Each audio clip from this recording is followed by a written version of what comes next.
आजमगढ़ में हम मौजूद हैं और तौकीर आजमी साहब आज हमें रिप्रेजेंट कर रहे हैं, हमारे चैनल को समय दिया है आपने, आपका बहुत बहुत धन्यवाद। हम ये जानना चाहेंगे सर कि असदुद्दीन ओवैसी की निर्मित पार्टी AIM, जिसका फुल फॉर्म जाएंगे तो बहुत लंबा होगा, वो जगह जगह कैंपेन कर रहे हैं, छोटी छोटी चौपाल जनसभाएं कर रहे हैं, उसके माध्यम से वो लगातार आपकी पार्टी जिसमें कांग्रेस जो आपकी पार्टी है उसको बराबर टारगेट कर रहे हैं और समाजवादी पार्टी को उत्तर प्रदेश में टारगेट कर रहे हैं और खुद को मुस्लिमों का सबसे बड़ा रहनुमा बता रहे हैं। इस पर क्या, किस नज़रिए से देखते हैं आप? आप अपने सवाल में ही खुद जवाब दे रहे हैं। बहरहाल मैं उसकी वजाहत कर दूं कि वो टारगेट कर रहे हैं, वो मुसलमानों की पार्टी, सबसे बड़ी पार्टी अपने आप को समझते हैं, जबकि मुसलमानों की पार्टी तो हिंदुस्तान है। मुसलमानों की पार्टी वफादारी है, मुसलमानों की पार्टी वो ईमानदारी है, मुसलमानों की पार्टी देशभक्ति है। लेकिन अगर वो ये कहते हैं कि वो मुसलमानों की बड़ी पार्टी हैं और वो टारगेट करते हैं दो सेकुलर पार्टियों को, चाहे वो समाजवादी हो चाहे कांग्रेस। कांग्रेस वो पार्टी है जिसने देश को यहाँ पे लाके खड़ा किया कि आज दुनिया में हिंदुस्तान की एक हैसियत है। जब हम आज से 75 साल पहले आज़ाद हुए थे, अगर MIM जैसे लोग पहले भी उस वक्त भी थे जब हमको आज़ादी मिली, इन्हीं लोगों ने देश के 2 टुकड़े करा दिए, वो अब 3 टुकड़ों में मौजूद है। ऐसे ही लोग थे जिन लोगों ने मुसलमानों को अलग रह के बात किया। एक वो सानेहा इनके सामने है, उसके बाद भी इनको सीख नहीं मिली और आज फिर से वही दोहराया जा रहा है। तो फिर हम कैसे RSS को गलत कहें?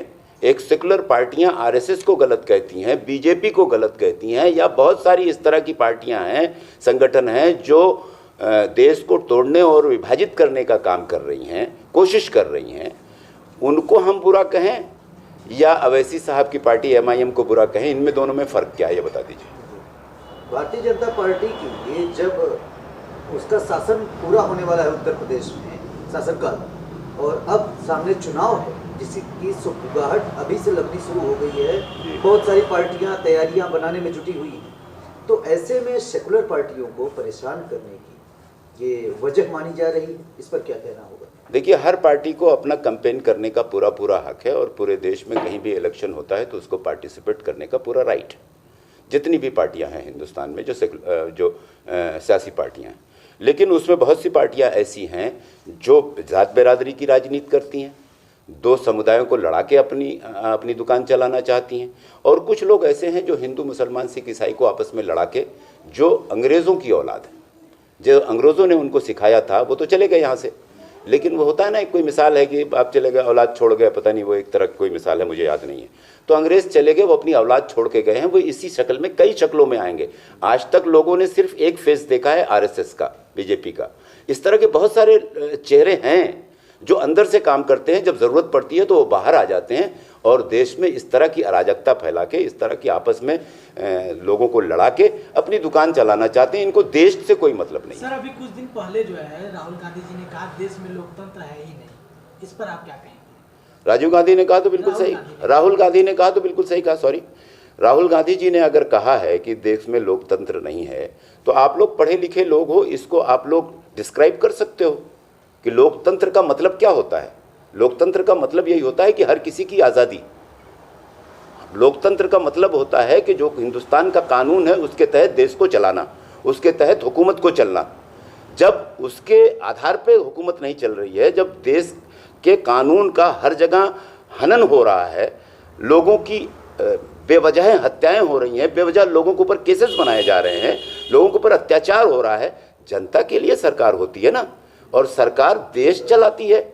ये तो पता नहीं क्या चल रहा है, मुझे समझ में नहीं आ रहा।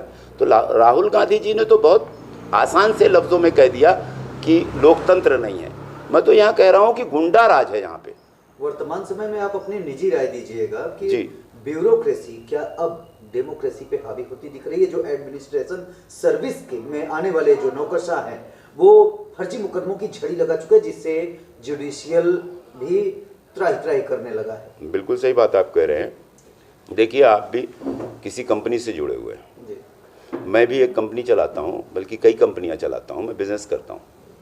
जब कोई संस्था या कोई कंपनी या कोई सरकार, सारी एक ही चीज़ें, एक सिस्टम होता है उसका, कि जब हम अपने एम्प्लॉय को सही डायरेक्शन में काम करने का रास्ता नहीं दिखाएंगे। जब उनसे हम गलत काम लेंगे, खुद हम उनसे जब गलत काम उनके ऊपर जोर ज़बरदस्ती करके गलत काम लेंगे, तो फिर उनको उतनी छूट देनी पड़ेगी कि तुम भी गलत कर लो। ये सीधी सी बात है। तो आज जो ब्यूरोक्रेसी ऊपर आ रही है, या ब्यूरोक्रेसी के ऊपर जो प्रेशर आ रहा है, तो उसका जो गलत फ़ायदा ब्यूरोक्रेसी उठा रही है, तो ब्यूरोक्रेसी की उसमें गलती नहीं है, ब्यूरोक्रेसी का गलत इस्तेमाल हो रहा है। उसमें ब्यूरोक्रेसी अगर ईमानदारी से काम करना चाहे तो काम करने नहीं दी जा रहा है, सरकार काम करने नहीं दे रही है। तो उनको जब गलत इस्तेमाल किया जाएगा तो वो खुद भी गलत इस्तेमाल करेंगे अपना। ये सीधी सी बात। पिछले 20 वर्षों में जितने मुकदमे पंजीकृत नहीं हुए थे, उतने अभी 3.5 से 4 साल में, ये 4 साल में मुकदमे पंजीकृत हुए उत्तर प्रदेश गवर्नमेंट में, ये इनके शासनकाल में।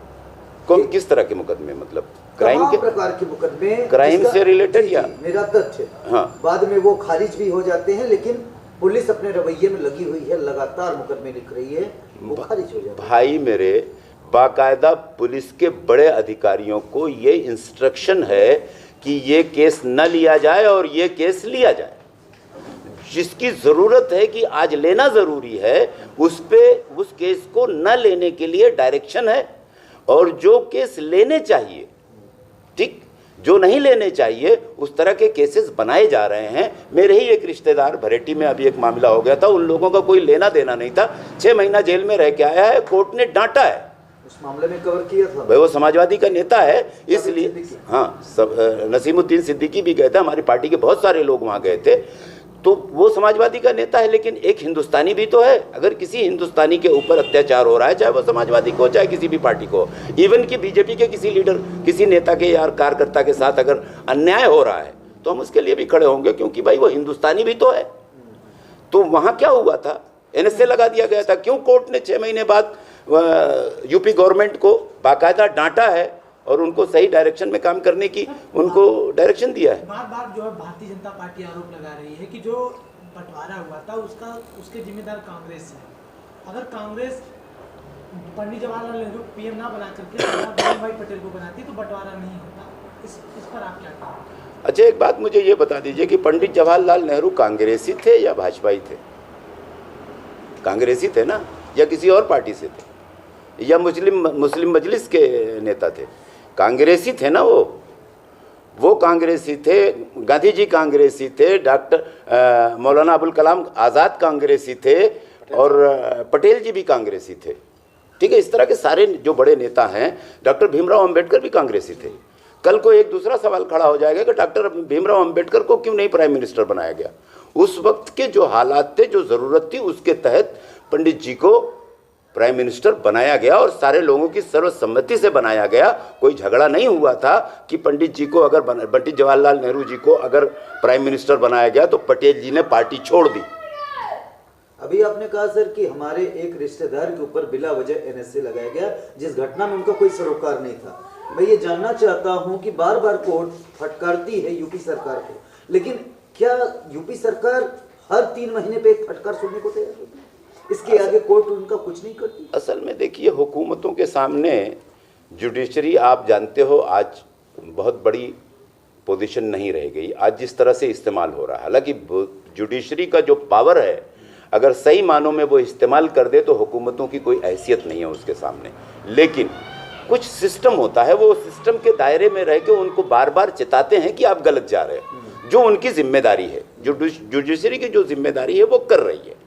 अब अगर हुकूमत उस पर नहीं एक्शन लेती या उससे नहीं सीखती है, तो फिर जनता बैठी है उनको सबक सिखाने के लिए। चंदा सबक सिखा देगी, 2022 में समझ में आ जाएगा इनकी। आपको लगता है कि लोकतांत्रिक तरीके से चुनाव हो? 100% देखिए, कोशिश करेंगे हम लोग।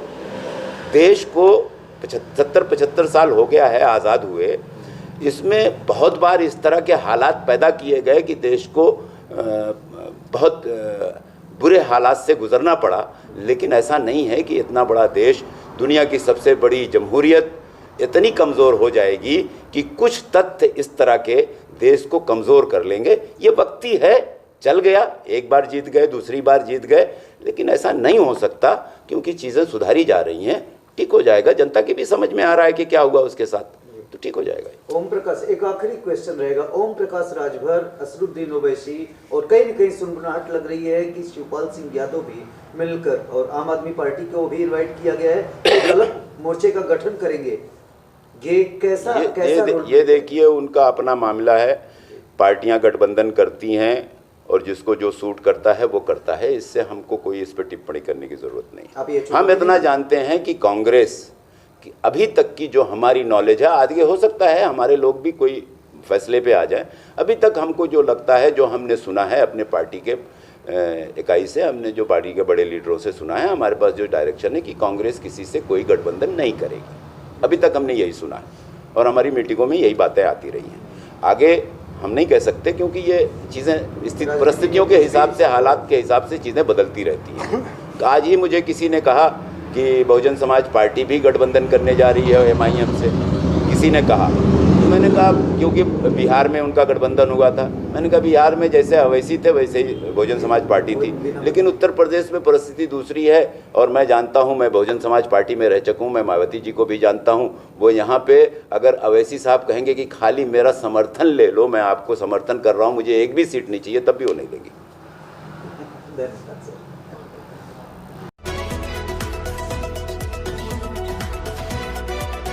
सबसे आगे खबरें देखें सबसे पहले, आपको करे हर खबर से रूबरू। आगे ऐसे और खबरें देखने के लिए rvnews.live को सब्सक्राइब करें, हमारे चैनल के साथ बने रहें। बदलेगा खबरों का अंदाज, बदलेगा खबरों का मिजाज, बुलंद होगी जनता की आवाज, आपका सरोकार, असल मुद्दों की पुकार, पत्रकारिता की धार, खेत खलियान, महिलाओं का सम्मान, देश के नौजवान, जनता मांगे समाधान, सड़क पर घमासान, भ्रष्टाचार से परेशान।